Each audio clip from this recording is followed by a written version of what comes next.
वचन ध्यान जो लाभ, तब पर राम तपस्वी राजा, जिनके काज सफल तुम साथ, और मनोरथ जो कोई लाभ, सोई अमित जीवन फल पावे। चारों जुग परताप तुम्हारा है, पर सिद्ध जगत उजियार। साधु संत के तुम रखवार, असुर निकंदन राम दुलार। अष्ट सिद्धि नौ असुर दीन जानकी मात, राम रसायन तुमने पासा, सदा रहो रघुपति के दास। तुमने भजन राम को पावे, जन्म जन्म के दुख बिसराव। अंत काल रघुवरपुर जाई, जहाँ जन्म हरि भक्त कहाई।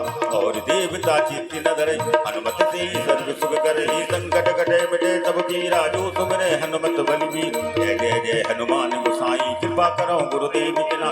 जो सतवार पाठ करे कोई, सुनते मंद महासुख हो। जो यह पढ़े हनुमान चालीसा, होय सिद्ध साकी गौरी। तुलसीदास सदा हरि चेरा, कीजे नाथ हृदय महाडेरा। पवन तनय संकट हरन, मंगल मूर्ति रूप। राम लखन सीता सहित, हृदय बसों सुरभूप। बोलिए हनुमंत लाल की जय।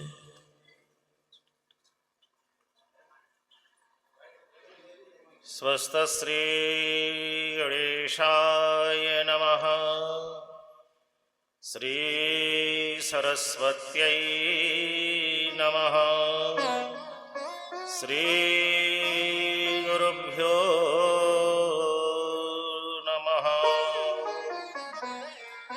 वंशे विभूषितकरा नवनीरदाभा, पीताम्बरादरुणबिम्बफलाधरुष्ठा, पूर्णेन्दुसुन्दरमुखा दरविन्दनेत्रा। कृष्णात् परं किमपि तत्त्वमहं न जाने। ध्येयं सदा परिभवाग्नमभीष्टदोहम्, तीर्थास्पदं शिवविरञ्चनुतं शरण्यम्। भक्त्यार्तिहं प्रणतपाले भवाब्धिपोतम्, वन्दे महापुरुषते चरणारविन्दम्। हरे कृष्ण कृष्ण कृष्ण हरे हरे, हरे राम राम राम हरे हरे। हरे कृष्ण कृष्ण कृष्ण हरे हरे, हरे राम राम राम हरे हरे। कृष्णं नारायणं वन्दे, कृष्णं वन्दे व्रजप्रियं। कृष्णं द्वैपायनं वन्दे, कृष्णं वन्दे वृथास्मुखम्। कथा होति प्रारम्भव आवो श्रीव्रजचन्द्र। श्रवणे करो श्रोता सभी, जय जय देव मुकुंद। हे मुकुंद गोविंद हरि, नदनंदन घन श्याम। चरण शरण मोहि राखियो, कृपा सिंधु सुखधाम। श्री भागवत भगवान की जय। सुखदेव जी महाराज की जय। संत भगवान की जय। श्री वृंदावन धाम की जय। यमुना जय हो, गौ माता की जय हो, भारत माता की जय हो। नमः पार्वती पतये हर हर महादेव। श्री वृंदावन बिहारी लाल की जय हो। श्री धाम वृंदावन में भगवान श्री बांके बिहारी के सानिध्य में हम और आप सब लोग यहाँ बैठकर श्रीमद् भागवत कथा ज्ञान यज्ञ को संपन्न करेंगे। हमारे बीच में अंतर्राष्ट्रीय कथावाचक जिनका एक एक पल बड़ा जो है बिजी है, एक दिन भी कथा का गैप नहीं होता, ऐसे अग्रज कहे या अनुज कहे। हमारा तो सम्मत 2028 का जन्म है, समानी अवस्था होगी। बलुकपीठ वाले हमसे 7 महीने बड़े हैं, उनसे खूब चर्चा होती है। तो हमारे बीच में सौभाग्य से पधारे हैं, क्योंकि वृंदावन में थे। हम ज़्यादा समय नहीं लेंगे, केवल एक श्लोक बोल के फिर आपका आशीर्वाद लेते हैं। श्रीमद् भागवत कथा ज्ञान यज्ञ क्या है? श्रीमदेन व्याप्तम इति श्रीमदः भगवता प्रोक्तम स भागवतम। वैसे तो भागवत शब्द के अनेक अर्थ हैं, आप लोग सुनेंगे 7 दिन में, लेकिन भगवता प्रोक्तम स भागवतम, श्रीमद् भागवत किसी ऋषि मुनि संत ब्राह्मण ने नहीं लिखा है। सृष्टि काल में सबसे पहला ये ज्ञान है केवल ब्रह्मा जी महाराज और आदि नारायण भगवान का जो प्रथम संवाद है वही चतुर्श्लोकी श्रीमद् भागवत है। इसलिए भागवत शब्द का अर्थ है भगवता प्रोक्तम। आगे जैसे जैसे सृष्टि बढ़ती है, लीलाएं होती हैं, तो फिर ये भगवत इदम हो जाता है। तेनेयम वाङ्मयी मूर्ति प्रत्यक्षा वर्तते हो जाता है। उद्धव जी के कहने पर श्रीमद् भागवतात स्थोयम प्रत्यक्षा कृष्ण में ही, है ना। अनेक अनेक अर्थों का हम लोग आनंद लेंगे। ठाकुर जी का अवतार होगा तो भगवत इदम, भगवत आगतम स भागवतम, तो इन सब शब्दों का हम लोग आनंद लेंगे। अभी केवल भाई साहब के सामने हम सब लोगों को बैठकर श्रीमद् है ना कथा, श्रीमद् भागवत कथा ज्ञान यज्ञ संपन्न करना है। तो इसका अर्थ केवल समझ लें, भागवत शब्द का अर्थ है जो भगवान का विग्रह ही है, भगवत इदम। जैसे कि हमारे घर में अनेक प्रकार की प्रतिमाएं होती हैं, धातु की, पाषाण की, वैसे ही श्रीमद् भागवत जो है वो राधा कृष्ण का साक्षात विग्रह है। और परम सौभाग्य है अनूप जी कि ये जो टीका रखी है भाई साहब 350 वर्ष पुरानी है, हमारे पूर्वजों के हाथ की लिखी हुई। मैं दर्शन कराऊंगा आपको, श्रीधरी। हमारी तो समझ में ही नहीं आती ढंग से, सही बात तो ये है। बेटा खोल दो इसको, है ना, सौभाग्य से दर्शन हो जाएगा। तो नारायण ये साक्षात ठाकुर जी का स्वरूप है। ऐसी भागवत जी तो अब केवल राधा कृष्ण का, केवल कृष्ण का है या राधा कृष्ण, तो श्रीमदेन व्याप्तम श्रियायुतः इति श्रीमदः। जैसे कि हम अपने बड़ों का नाम लिखते हैं तो लिखते हैं ना श्रीमान जी, श्रीयुत जी, ऐसे ही ठाकुर जी के आगे श्रीयुत शब्द जो लगा है, श्रीमद जो शब्द लगा है, वो क्या है? वो है, भाई साहब ने दर्शनपात कर लो आप जब तक। तो ये साक्षात भगवान श्री राधा कृष्ण का विग्रह है। तो भागवत अब शब्द का अर्थ हुआ। अब कथा माने है, कथा माने कैसे? परीक्षित जी प्रश्न करते हैं और सुखदेव जी उत्तर देते हैं। और कथा शब्द का और आनंददायी अर्थ है कम रसम परमात्मानम श्री कृष्णम स भक्तानाम हृदय स्थापयति इति कथा। जो हमारे इष्ट रूपी परमात्मा को हमारे ऊपर स्थापित कर दे, हमारे हृदय पर बिठा दे, वही कथा है। और कथा के आगे शब्द लिखा है ज्ञान यज्ञ। तो यज्ञ का समय आता है तो हम समझते हैं हवन हो रहा होगा, आहुति हो रही होगी, सामान्य रूप से कहना भाई यज्ञ हो रहा है, वो भी अपने आप में यज्ञ है। भगवान ने गीता के 4 अध्याय में 12 प्रकार के यज्ञों का वर्णन किया है। श्रेयान द्रव्यमयाद ज्ञान यज्ञ परंतपः।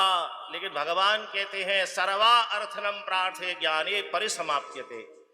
हे अर्जुन, द्रव्य यज्ञ है, सामग्री का यज्ञ है, अनेका नब्बो। इनको जलपान क्यों नहीं करा रहे हो? इसमें कहने की बात है। श्रेयान द्रव्यमया यज्ञ ज्ञान यज्ञ परंतपः सर्वा अखिलम पार्थे ज्ञाने परिसमाप्यते। हे अर्जुन, जैसे कि सारी नदियों का समावेश समुद्र में होता है, वैसे ही सारे यज्ञों का समावेश ज्ञान यज्ञ में हो जाता है। जैसे कि हमने किसी को 10 रुपए दिए, कितने जीवन चलाएगा? 100 रुपए दिए तो भाई साहब कितने दिन जीवन चलाएगा, 1000 रुपए दिए तो कितने दिन जीवन चलाएगा। उसकी अपेक्षा जो हुनर हमारे पास है उसमें से दशांश भी यदि उसको हमने दे दिया तो वो ज्ञान यज्ञ हो गया। He is the self stand, वो खड़ा हो गया, पूरे परिवार का पालन करेगा। और यही ज्ञान यज्ञ की परंपरा हमारे यहाँ आदि नारायण से लेकर हम सबके स्वरूप तक चली आ रही है। तो ज्ञान यज्ञ का अर्थ है शाश्वत यज्ञ, ध्रुव यज्ञ। अन्य यज्ञ क्या है, सब स्वर्ग तक का फल देने वाले हैं, है ना। तो वो लेकिन स्वर्ग क्या है, बोले स्वर्गौ अल्प अंत दुखदाई क्षीणे पुण्ये मृत्यु लोकम विशंति। लेकिन जो भागवत रूपी कथा ज्ञान यज्ञ को संपन्न करता है उसको तो साक्षात गोलोक धाम में प्रवेश हो जाता है। तो हम और आप सब लोग बड़े सौभाग्यशाली हैं कि यहाँ बैठ के श्रीमद् भागवत कथा ज्ञान यज्ञ का हम लोग संपन्न करेंगे। और भागवत की के महात्म की जो प्रथम अध्याय है, प्रथम श्लोक है ना महात्म का, उसका थोड़ा ध्यान कर लेते हैं। सभी बोले सच्चिदानंद रूपाय सच्चिदानंद रूपाय विश्वोत्पत्त्यादि हेतवे विश्वोत्पत्त्यादि हेतवे तापत्रय विनाशाय तापत्रय विनाशाय श्री कृष्णाय वयं नुमः। कृष्णाय वयं नुमः। सबसे पहले इस चरण में भगवान के स्वरूप को बताया है। सच्चिद आनंद, 3 शब्द से ये बना है, सद चिद और आनंद। आनंद को तो हम सब जानते हैं। वृंदावन में गोलगप्पे वाले खड़े हैं, 4-4, 5-5 तरह का पानी लेके 10 रुपए के खाओ, पानी अच्छा लग गया तो लोग कहेंगे आनंद आ गया भाई, कितना सस्ता आनंद है। लेकिन यहां भगवान व्यास ने उस आनंद की बात नहीं की है। यहां कैसा आनंद है, सद और चिद, यानी ऐसा आनंद जो शाश्वत है, संसार का आनंद घटने वाला और ठाकुर जी का आनंद बढ़ने वाला। 10 गोलगप्पे खा लोगे उसके बाद आनंद घटेगा या बढ़ेगा, और 20-25 खा लिए तो बमन होगा कि नहीं होगा, तो आनंद घट गया कि नहीं घटा। लेकिन माला करने के बाद कोई नहीं ये कहेगा कि भैया हमारा तो आनंद घट रहा है, बिहारी जी का दर्शन करने से प्रेम घट रहा है। इसलिए यहां कहा गया है सच्चिदानंद, जहां सच्चे आनंद की प्राप्ति है और निरंतर बढ़ने वाला है। चिद माने अभिवृद्धि कारक है, अहर्निशम। तो यहां के आनंद का ये वैशिष्ट है, संसार की वस्तु का आनंद घट गया और ठाकुर जी के प्रेम का आनंद बढ़ता है। इसलिए सच्चिदानंद रूपाय। आप कहेंगे ठीक है बड़े सुंदर है, लेकिन किसी काम के हैं? अरे बोले इतने सामर्थ्यवान हैं कि विश्वोत्पत्त्यादि हेतवे, बिना किसी रॉ मेटल के, कोई डाई नहीं है महाराज, कोई फैक्ट्री नहीं है, और फिर भी संसार को बना देते हैं। ब्रह्मा जी के रूप से ही इज द जनरेटर और विष्णु रूप से पालन कर देते हैं ऑपरेटर। और जब देखते हैं 6 अरब से ज्यादा हो गए तो महाराज संहार भी कर देते हैं शिव रुद्र रूप से, ही इज द डेस्ट्रॉयर। आजकल संहार चल रहा है कि नहीं चल रहा तमाम देशों में आपस में, तो क्योंकि 6 अरब ही संख्या रहनी चाहिए, इससे ज्यादा होगी तो नष्ट होगी। तो वो इतने सामर्थ्यवान हैं सुंदर होने के साथ साथ कि एको हम बहुश्यामा का संकल्प किया तो बना दिया, और दृष्टि मात्र से देख लिया भ्रुकोटे विलास सृष्टि लय होई। तो महाराज सबका पालन कर दिया और टेढ़ी निगाह करी तो सबका संहार कर दिया। नारायण इतना सामर्थ्य, फिर भी भक्त कहता है कि इतने सामर्थ्यवान है तो मेरे किस काम के। अरे बोले एक बार जाके कह दे कि हे श्री कृष्ण तवास्मी, हे राम तवास्मी, तो क्या होगा? बोले तापत्रय विनाशाय। 3 प्रकार के जो ताप मनुष्य के जीवन में आते हैं, आदि दैविक, आदि भौतिक और आध्यात्मिक, भगवान केवल दृष्टिपात से ही उनको नष्ट कर देते हैं। ऐसे भगवान राधा कृष्ण को हम सब नमस्कार करते हैं। श्री कृष्णाय वयं नुमः। यं प्रव्रजन्तमनुपेतमवेत कृत्यं द्वैपायनो विरह कातर आजुहावः पुत्रेति तन्मयतया तरवोऽभिनेदुस्तं सर्वभूतहृदयं मुनिमानतोऽस्मि। बोलिए सुखदेव जी महाराज की जय। हमने सुखदेव स्वरूप भगवान महाराज जी को यहाँ बुलाया है, भाई साहब को। अब बेटा आओ, है ना, आपका जो है मंगल में आशीर्वाद हम सब लोग लेंगे, बाकी कथा की चर्चा तो होगी। नवनीत मिश्र जो है समस्त मिश्र परिवार की ओर से, ठीक है बेटा, लो करो। और हमारे ट्रस्ट के संरक्षक भाई साहब मांग लीजिए, 1 मिनट आ जाए। हाँ नहीं, वो थाली रखी है लगर बनी हुई, यजमान को बुला लो, यजमान जी को बुला लो। जरा स्वस्ति वाचन बोल दो जरा। हरि ओम स्वस्ति न इंद्रो वृधश्रवाः स्वस्ति न अभी कर दो, स्वस्ति नस्तारक्षो अरिष्टनेमिः बृहस्पतिर्दधात्। आप कर दो बेटा, तने आप कर दो जरा सा, बहुत पिंचित, इसीलिए तो मैं करवा रहा हूँ उससे, समझा करो बात को, जरा सा लगा दो बस, बस बस हो गया। ब्राह्मण तो समझते हैं सब। यज्ञर्जुह्वा अन्वाः शूरचक्षुषो विश्वेनो देवा अवसागमन्यः भद्रं कर्णेभिः शृणुयाम देव भद्रं पश्येमाक्षभिर्यजत्राः स्थिरैरङ्गैर्तुष्टवाग्गुंसस्तनो निर्भसेमहि देवहितं जदायुः शतमिन्नु शरदो अन्तिदेवार्जत्रा नश्चकरा जरसन्तानो माम्बा। बड़ा पुराना साहित्य, इसमें लिखा हुआ है संमत संमत, उसके हिसाब से 338 वर्ष है लगभग, मुझसे 11वीं पीढ़ी ऊपर, मैं 18वीं पीढ़ी में महाराज जी और डेकोरेट तो आपकी छत्र छाया में आ गए हैं। मलुक पीठ माला से तो खूब चर्चे होता है। अभी 2 दिन पहले वृंदावन ही गाजियाबाद गए थे थोड़ी देर की ताई भक्तमाल जयंती में, तो खूब संगी बैठे थे हमारे, वो तो खैर संत ही। प्रणाम।